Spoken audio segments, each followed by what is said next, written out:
When I was, I guess, probably 12 years old, I started experimenting with drugs.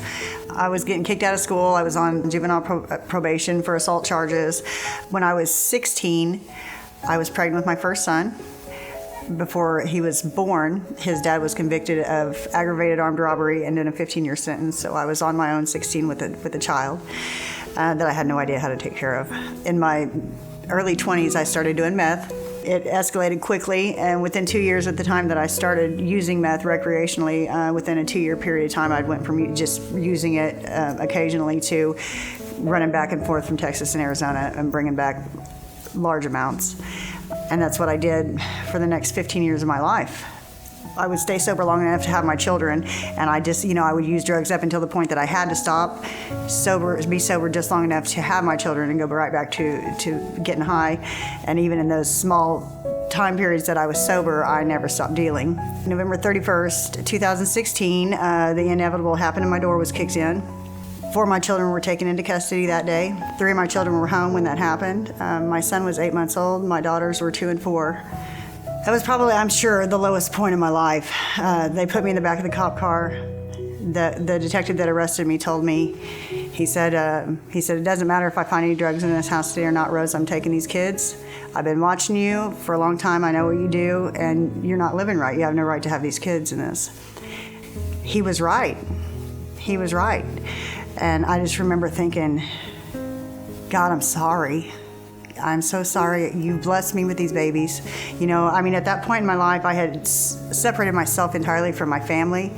I had failed every relationship I had ever been in. He said, I want to tell you something, Rose. He said, this doesn't have to be the end of the road for you. This can be a new beginning. It's all up to you where you go from here. And I really feel like the Lord led him to give me that message. After the 24-hour hold, they did not find drugs in my house, but my children were still in custody. I admitted to drug use.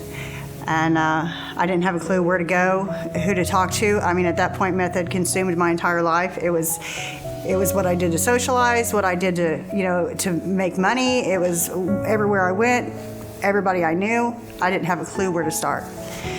I called my children's dad, and he'd been clean for several years at that point. And he took me to talk to his pastor, and his pastor said, I just happen to have a friend that just opened a women's house.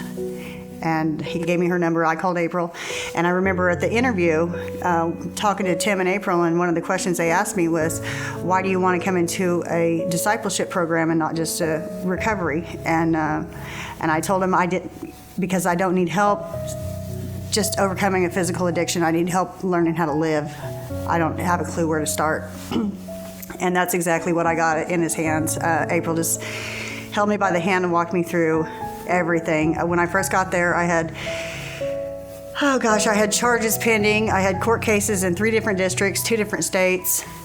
I hadn't had a job, in 20 years. No experience at anything. I was completely lost. And April held my hand through everything. I graduated April's program. I got married to their father the same day that I graduated the program. My children are all home. They've been home now for going on 2 years, I guess. And everything is, we're good. Everything is good, When I was in April's program, she did so much just above and beyond for me. While I was there, I completed 3 parenting classes. I got all of my charges cleared up. Just more so than just the steps that I took was just the relationships that I built there were life-changing. Absolutely life-changing. I went from being a meth addict with nothing but meth addicts surrounding me to being a child of God that is loved and protected and part of a church family that is always going to be there for me and do everything they can to hold me up. Today, my children go to church with me every week. My mom, who never had a relationship with the Lord, is in church with me every week. My husband is there with me, and I don't know where I would be today if I had not met April O'Neil.